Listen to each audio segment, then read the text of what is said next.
हर जिंदगी के कुछ औकात मुकर्रर होते हैं।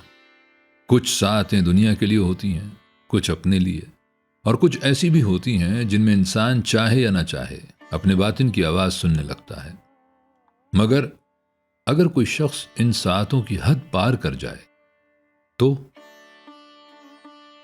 अगर एक मामूली सा लम्हा, एक आवाज, एक नगमा या दिल की कोई अनजानी जुम्बिश इंसान की पूरी जिंदगी को उस रास्ते से हटा दे जिस पर वो बरसों से चलता आया हो, तो हमारा मानना है कि किताब जो है वो हम सफर है। किताब जो है जिंदगी। बलूचिस्तान की अवामी दास्तानों में हानी और शह मुरीद गालिबन सबसे पुरानी तरह लोग किताबों से जुड़ जाएं। इल्म ये सन 1951 की बात है कि मैंने शायद अहमद दहलवी की ज़बानी उन यादों की दिलचस्प। मैं हूं आपका मेजबान आरिफ बाहली। अस्सलामुअलैकुम, नमस्कार, सत श्री अकाल, आदाब। दोस्तों साहिबो, मैं हूं आरिफ बाहलीम और आप देख रहे हैं बोलती किताबें। आज की अदबी नशिस्त मुमताज मुफ्ती के एक निहायत मुनफरिद और पुरअसरार अफसाने समय का बंधन के नाम है। ये कहानी अपने आगाज से ही हमें एक ऐसी दुनिया में ले जाती है जहां वक्त सिर्फ घड़ी की सुइयों का नाम नहीं, यहां हर साथ का अपना मिजाज है, अपना इख्तियार है और अपनी एक नादीदा हद भी। किसी वक्त गाना मुनासिब है, किसी वक्त खामोश रहना, किसी लम्हे दुनिया की तरफ देखना है और किसी लम्हे निगाह को अपने अंदर मोड़ लेना है। मगर इंसान हमेशा इन हदों को पहचान नहीं पाता। कभी बेखबरी में, कभी जज्बे की रौ में और कभी किसी ऐसी आवाज के ताक़ुब में जो कहीं बाहर से नहीं, उसके अपने बातिन से उठ रही होती है। वो अपने मुकर्ररा समय से बाहर कदम रख देता है। मुमताज मुफ्ती ने इस अफसाने में किसी वाज या फलसफियाना बहस के बजाय एक ऐसी फ़ज़ा तख्लीक की है जिसमें रस्म, मौसीकी, तन्हाई, अकीदत, ख्वाहिश और इंसानी बेकरारी एक दूसरे में तहलील होते चले जाते हैं। ज़बान में लोक दानिश की खुशबू है, मकालमों में तजुर्बे की गर्मी और पूरे अफसाने पर एक ऐसी कैफियत तारी है जिसे समझने से पहले महसूस करना पड़ता है। तो आइए मुमताज मुफ्ती के अफसाने समय का बंधन को किसी वजाहत के बगैर उसके अपने समय में समझने की कोशिश करते हैं।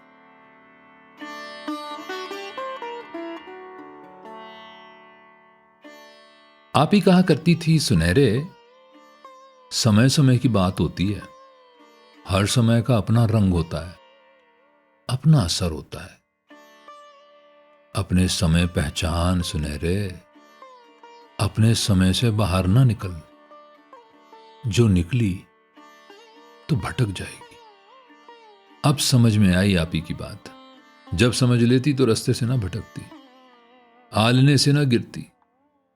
समझ तो गई पर कितनी कीमत देनी पड़ी समझन की।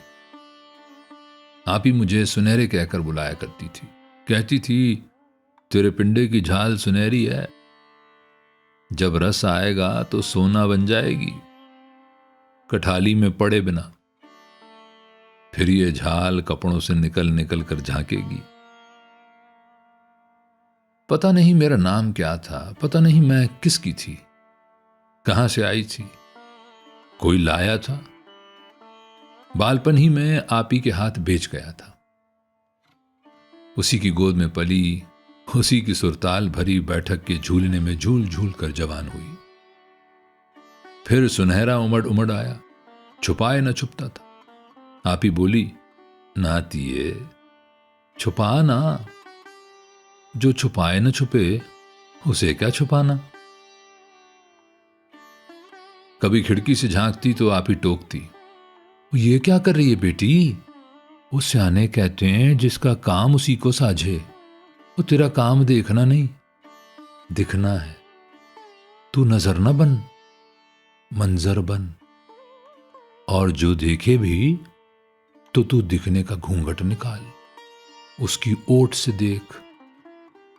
फिर समय देख सुनहरे, अभी तो शाम है, ये समय तो उदासी का समय है, दुख का समय है। शाम भई घनश्याम ना आए। आप ही गुनगुनाने लगी। याद है ना ये बोल, शाम तो ना आने का समय है, तेरा आने का समय है। पगली जरा रुक जा, अंधेरा गाढ़ा होने दे, फिर तेरा ही समय होगा, पिछले पहर तक। एक दिन आपी का जी अच्छा ना था, मुझे बुलाया। गई, लेटी हुई थी। सिराने तपाई पर सोडे की बोतल धरी थी, साथ नमकदानी थी। ये उन दिनों की बात है जब सोडे की बोतल के गले में शीशे का गोला फंसा होता था, ठा करके खुलता था। बोली, सुनहरे बोतल खोल, गिलास में डाल, वो चुटकी भर नमक घोल और मुझे पिला दे। मैंने नमक डाला तो झाग उठा, बुलबुले ही बुलबुले। आपी ने मेरा हाथ पकड़ लिया, बोली, देख लड़की, ये हमारा समय है। हमारा समय वो है जब झाग उठे, हम में नहीं, दूजे में उठे। दूजे में झाग उठाना यही हमारा काम है। खुद शांत, दूजा बुलबुले ही बुलबुले। और जब समय बीत जाए तो धीरज पांव धरना, ठुमक ठुमक ना करना। ठुमक का समय गया, चमक न मारना। चमक का समय गया, पायल न झनकारना। पायल की झनकार बैरन भई। फिर वो लेट गई। बोली, सुनहरे, मेरी बातें फेंक ना देना, दिल में रखना। ये भीतर की बातें हैं, ऊपर की नहीं। वो सुनी सुनाई नहीं, पढ़ी पढ़ाई नहीं। वो सब छिलके होते हैं, बादाम नहीं होते। जान ले बेटी, बात वो जो भीतर की हो, गिर्री हो, छिलका ना हो। जो बीती हो, जग बीती नहीं, आप बीती हो, हड़ बीती हो। वो बाकी सब झूठ है, दिखलावा, पहलावा। आज मुझे बातें याद आ रही हैं, बीती बातें, बिसरी बातें। सांप गुजर गए, लकीरें रह गई, लकीरें ही लकीरें। सांप तो सिर्फ डराते हैं, फुनकारते हैं, लकीरें काटती हैं, डसती हैं। पता नहीं ऐसा क्यों होता है। लकीरों ने मुझे छलनी करके रखा है। चलती हैं, चले जाती हैं, जैसे धार चलती है, एक खत्म होती है, दूजी शुरू हो जाती है। आपी की बैठक में हम तीन थीं, पीली, रूपा और मैं। पीली बड़ी, रूपा मंझली और मैं छोटी। पीली में बड़ी आन थी, पर मान न था। उस आन में छब थी, सुंदरता भरा ठहराव था। यूं रोप से भरी रहती जैसे मुटियार रस भरी रहती है, मूर्ति समान। रूपा सुर ही सुर थी, तारों से बनी थी। उसके बंद बंद में तार लगे थे, सूरतियां, समर्तियां। और वो गूंजते, मध्यम में गूंजते, और फिर सुनने वालों के दिलों को झुला देते। तीजी मैं थी। आप ही कहती थी, सुनहरे, वो तुझ में दुख की भीग है, तू भिगो देती है, खुद भी डूब जाती है, दूजे को भी डुबो देती है। वो पगली, दूजे को डुबोया कर, खुद ना डूबा कर। वो मुझे तुझसे डर आता है सुनहरे, वो किसी दिन तू हम सबको न ले डूबे। आप ही की बैठक में निगाहें नहीं चलती थी। उसने हमें समझा रखा था कि लोग निगाहों पर उछालेंगे तो पड़े उछालें। लड़कियों, तुम ना उछलना।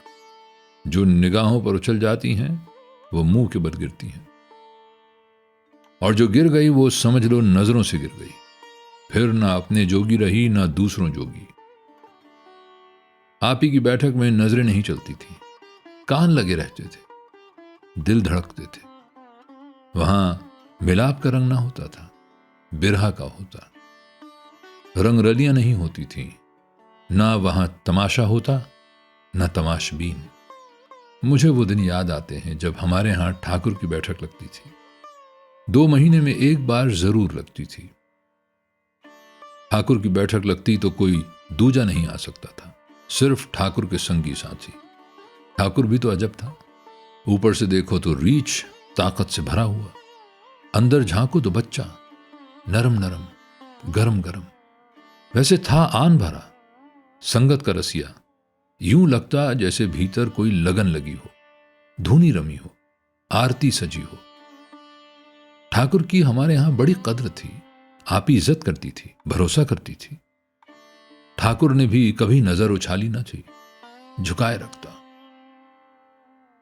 पीता जरूर था, पर ऐसी के जूं जूं पीता जाता उल्टा मध्यम पड़ता जाता। आंख की चमक गुल हो जाती, आवाज की कड़क भीग जाती। उसका नशा ही अनोखा था, जैसे बोतल का ना हो, भीतर का हो। बोतल एक बहाना हो, बोतल चाबी हो भीतर के पट खोलने की।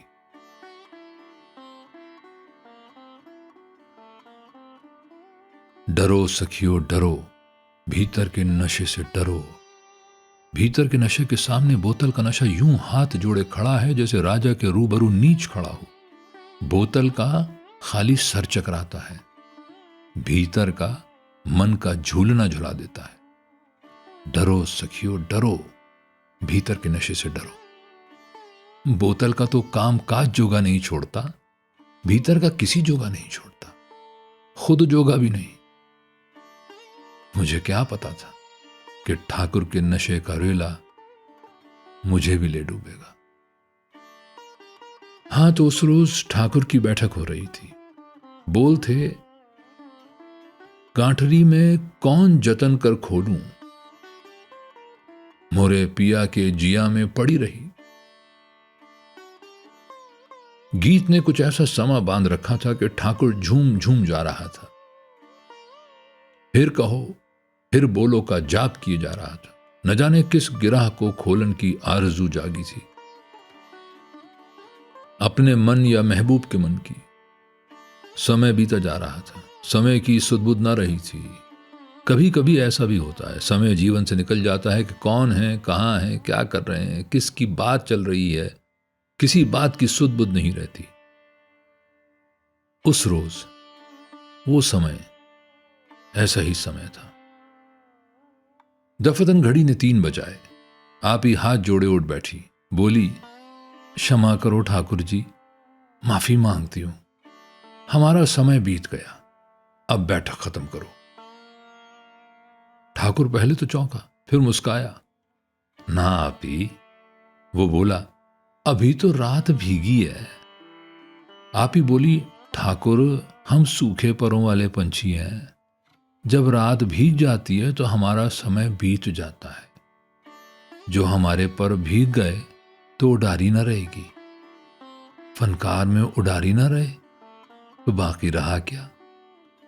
ठाकुर ने बड़ी मिन्नतें की, आप ही ना मानी। महफिल टूट गई तो हम तीनों आप ही के गिर्द हो गई। आप ही, ये समय का गोरख धंधा क्या है? आप ही बोली, लड़कियों, वो समय बड़ी चीज है, हर काम का अलग समय बना है। रात को गाओ बजाओ, पियो पिलाओ, मिलो मिलाओ, मौज उड़ाओ, बस 3 बजे तक। फिर भोर समय उसका समय है। उसका नाम जपो, उसे पुकारो, फरियाद करो, दुआएं मांगो, उस सजदे करो। उस समय में तुम ऐश नहीं कर सकते, गुनाह नहीं कर सकते, कत्ल नहीं कर सकते। ये धंधा जो हमारा है उसके समय में नहीं चल सकता। उसके समय में पांव न धरना। उसने बुरा माना तो मारी जाओगी, जो वो राजी हो गया तो भी मारी जाओगी। और देखो, उसके समय के नेड़े नेड़े भी ऐसा गीत ना गाना जो उसे पुकारे।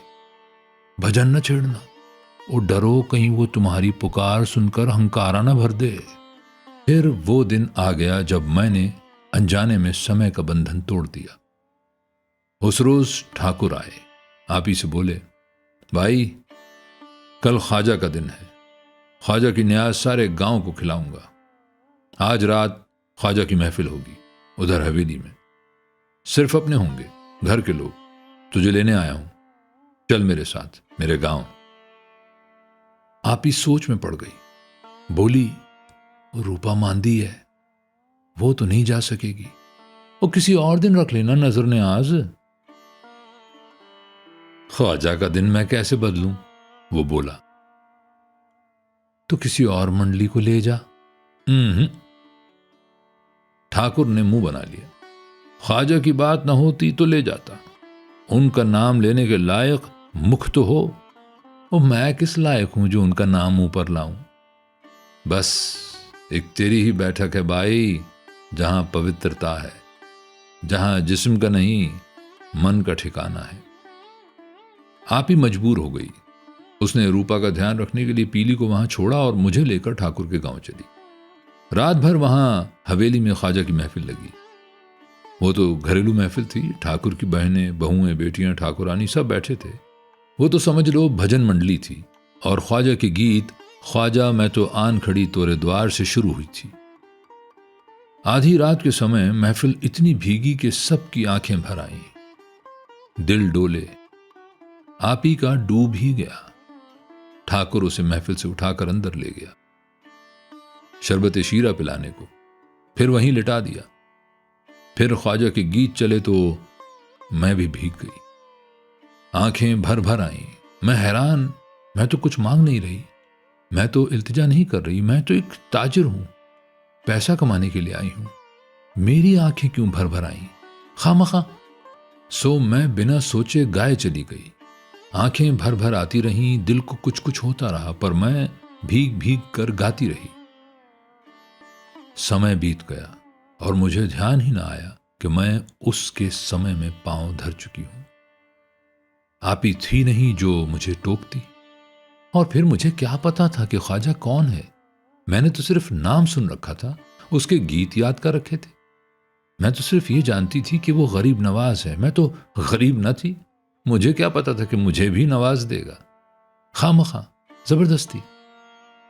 मुझे क्या पता था कि उसमें इतनी भी सुध-बुध नहीं कि कौन पुकार रहा है, कौन गा रहा है, कौन मांगता है, कौन खाली झोली फैला रहा है, कौन भरी झोली समेट रहा है। मैं तो यही सुनती आई थी कि दुखी लोग पुकार पुकार कर हार जाते हैं, पर कोई सुनता नहीं। मुझे क्या पता था कि इतना दयालु है, इतना नेड़े है, इतने कान खड़े रखता है। फिर ठाकुर बोला, सुनहरी बाई, बस एक आखिरी फरमाइश। ख्वाजा पिया मोरी रंग दे चुनरिया, ऐसी ही रंग दे रंग ना छूटे, धोबिया धोए जाए सारी उमरिया। फिर मुझे सुध बुध ना रही।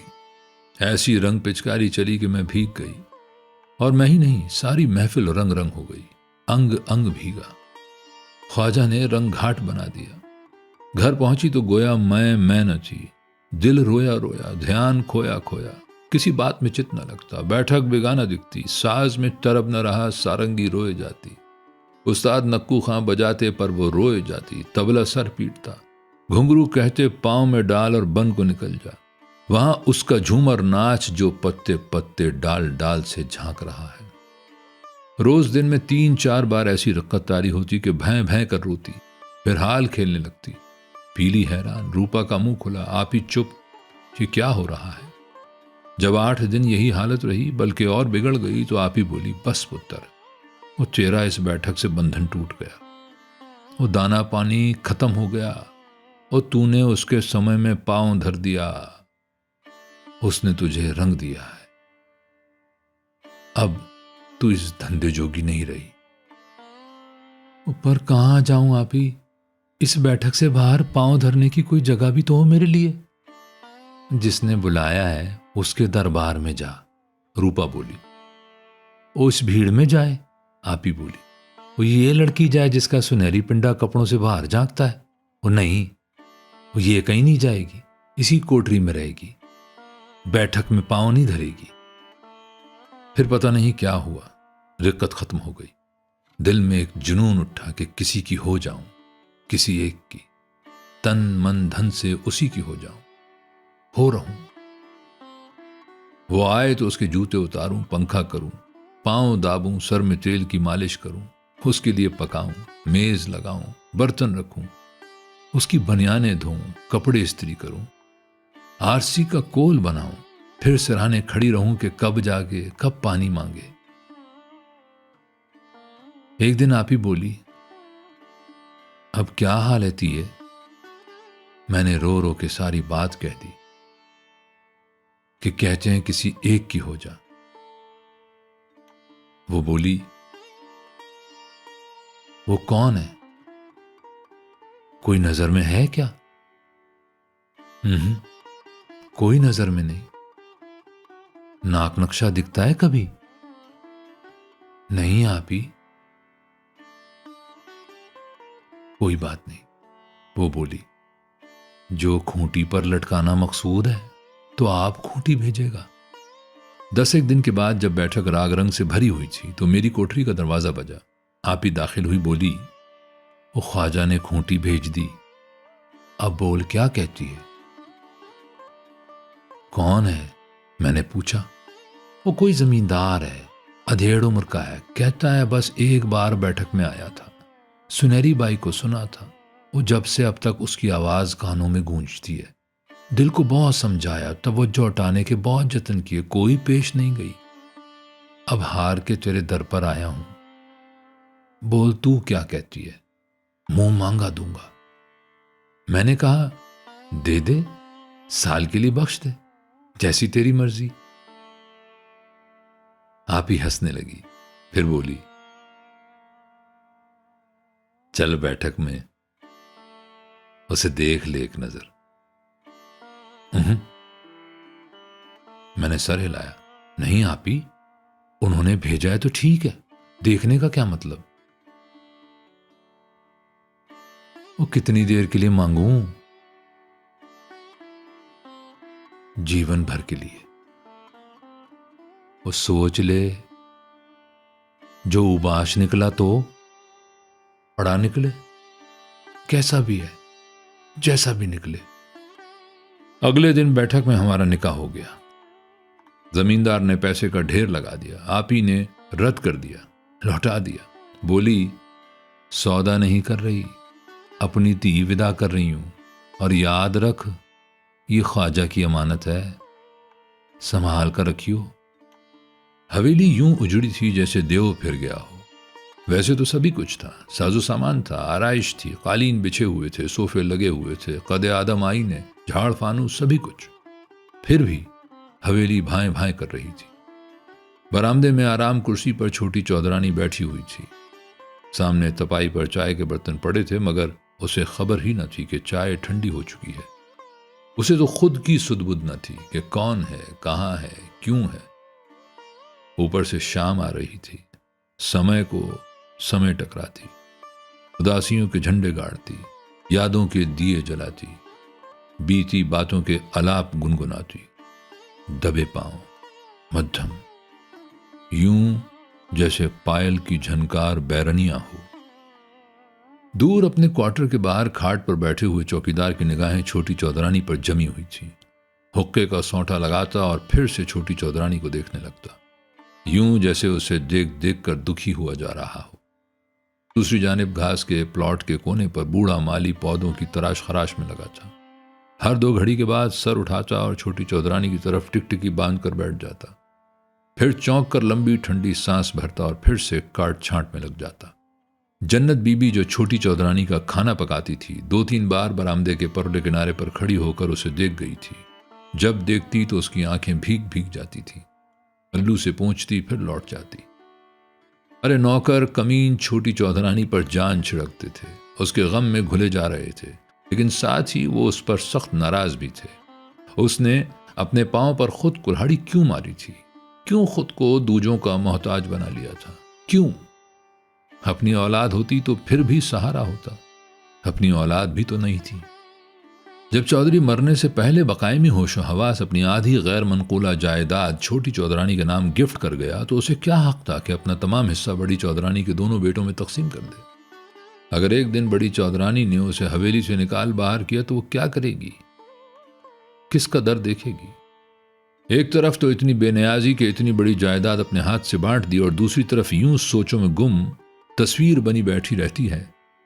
सारे ही नौकर हैरान थे कि छोटी चौधरानी किस सोच में खोई रहती है। चौधरी को मरे हुए 3 महीने हो गए थे, जब से यूं ही हवास गुम कयास गुम बैठी रहती है। और फिर टूटती रात समय उसके कमरे से गुनगुनाने की आवाज क्यों आती है। इस ख्वाजा पिया को बुलाती है। ख्वाजा पिया मोरी लीजो खबरिया, कौन खबर ले, कैसी खबर ले। छोटी चौधरानी पर उन्हें प्यार जरूर आता था, पर उसकी बातें समझ में नहीं आती थी। पता नहीं चलता था कि किस सोच में पड़ी रहती है। छोटी चौधरानी को सिर्फ एक सोच थी, अंदर से एक आवाज उठती, बोल तेरा जीवन किस काम आया। वो सोच सोच कर हार जाती, पर इस सवाल का जवाब जहन में ना आता। उलझे उलझे ख्याल उलझाते मुझे चमन से उखेड़ा, बेल बनाकर एक दरख्त के गिर्द घुमा दिया और अब उस दरख्त को उखेड़ फेंका। बेल मिट्टी में मिल गई, अब ये किसके गिर्द घूमे। बोल मेरा जीवन किस काम आया। दफतन उसने महसूस किया कि कोई उसके रूबरू खड़ा है। सर उठाया, सामने गांव का पटवारी खड़ा था। क्या है? मैं हूं पटवारी, छोटी चौधरानी जी। तो जाकर बड़ी चौधरानी से मिल, मुझसे तेरा क्या काम। आप ही से काम है, वो बोला। बोल क्या कहता है। गांव में 2 दरवेश आए हैं, गांव वाले चाहते हैं उन्हें चंद दिन यहां रोका जाए। जो आप इजाजत दें तो आपके मेहमान खाने में ठहरा दें। ठहरा दो। नौकर चाकर बंदोबस्त। वो रुक गया। सब हो जाएगा। पटवारी सलाम करके जाने लगा तो पता नहीं क्यों उसने सरसरी तौर पर पूछा, कहां से आए हैं। पटवारी बोला, अजमेर शरीफ से आए हैं, ख्वाजा गरीब नवाज के फकीर हैं। एक धमाका हुआ, छोटी चौधरानी की बोटियां हवा में उछली। अगली शाम छोटी चौधरानी ने जन्नत बीबी से पूछा, जन्नत ये जो 2 दरवेश ठहरे हुए हैं यहां, उनके पास गांव वाले आते हैं क्या। जन्नत बोली, लो छोटी चौधरानी, वहां तो सारा दिन लोगों का तांता लगा रहता है, बड़े पहुंचे हुए हैं, जो मुंह से कहते हैं वो हो जाता है। तो तैयार हो जा। जन्नत भी, हम भी जाएंगे, तू और मैं। चौधरानी जी वो मगरिब के बाद किसी से नहीं मिलते। तू चल तो सही। चौधरानी ने खुद को चादर में लपेटते हुए कहा, और देख वहां मुझे चौधरानी कहकर ना बुलाना, खबरदार। जब वो मेहमान खाने पहुंची तो दरवाजा बंद था। जन्नत ने दरवाजा खटखटाया। कौन है? अंदर से आवाज आई। जन्नत ने फिर दस्तक दी। सफेद रेश बूढ़े खादिम ने दरवाजा खोला। जन्नत जबरदस्ती अंदर दाखिल हो गई। पीछे पीछे चौधरानी थी। सफेद रेश घबरा गया, बोला, साईं बादशाह मगरिब के बाद किसी से नहीं मिलते, वो उस कमरे में मशगूल हैं। हम साईं बादशाह से मिलने नहीं आए, छोटी चौधरानी बोली। तो फिर? सफेद रेश घबरा गया। एक सवाल पूछना है, चौधरानी ने कहा। साईं बाबा इस समय सवाल का जवाब नहीं देंगे। साईं बाबा ने जवाब नहीं देना, उन्होंने पूछना है, वो बोली। किससे पूछना है? खादिम बोला। उससे पूछना है जिसके वो बालिके हैं। यह सुनकर सफेद रेश खादिम सुन होकर खड़े का खड़ा रह गया। उनसे पूछो, छोटी चौधरानी ने कहा। एक औरत तेरे दरवाजे पर खड़ी पूछ रही है, ऐ गरीब नवाज बता कि मेरा जीवन किस काम आया। कमरे पर मनो बोझल खामोशी तारी हो गई। छोटी चौधरानी बोली, कहो। वो औरत पूछती है, तूने बैठक के गमले से एक बूटा उखेड़ा, उसे बेल बनाकर एक दरख्त के गिर्द लपेट दिया कि जा इस पर निसार होती रहे। वो रुक गई। कमरे की खामोशी और गहरी हो गई।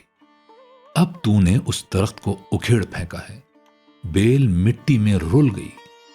वो बेल पूछती है, बोल मेरा जीवन किस काम आया। ये कहकर वो चुप हो गई। तेरा जीवन किस काम आया?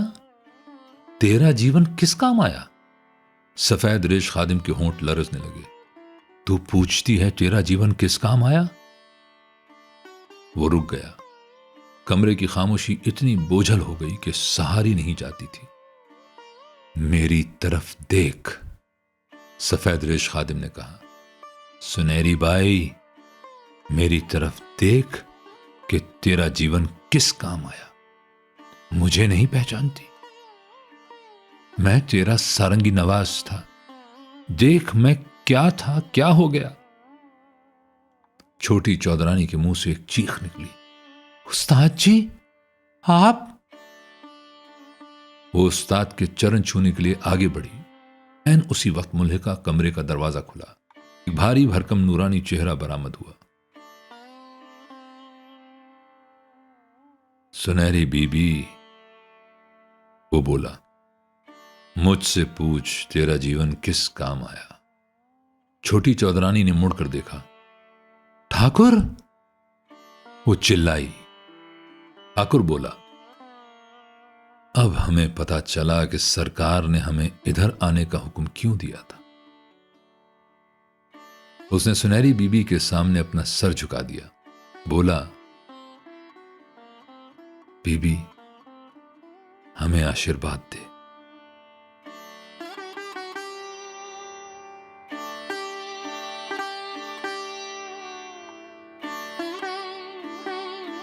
दोस्तों साहिबों, समय का बंधन अपने अख्तिताम तक पहुंचते पहुंचते वक्त के बारे में हमारी आम समझ को यकसर बदल देता है।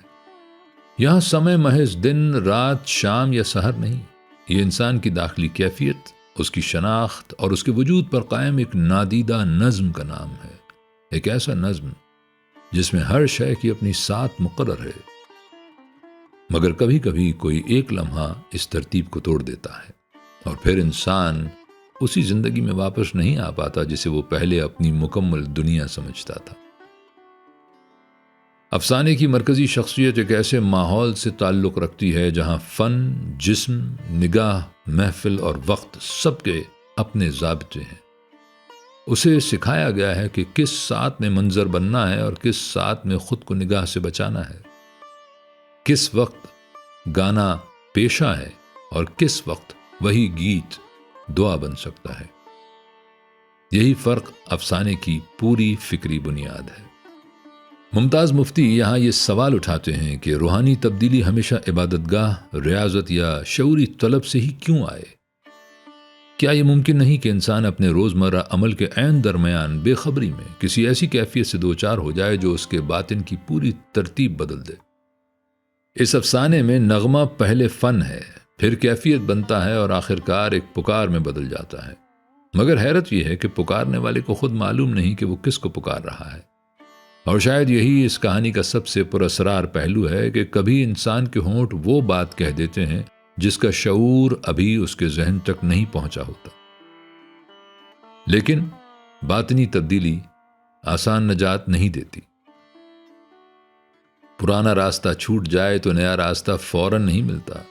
पुरानी शनाख्त बेमानी हो जाए तो नई शनाख्त यकदम मुकम्मल नहीं होती। इंसान दो दुनियाओं के दरमियान मौल्लक हो जाता है। एक दुनिया जिसमें अब दिल नहीं लगता और दूसरी जिसकी मंजिल अभी दिखाई नहीं देती।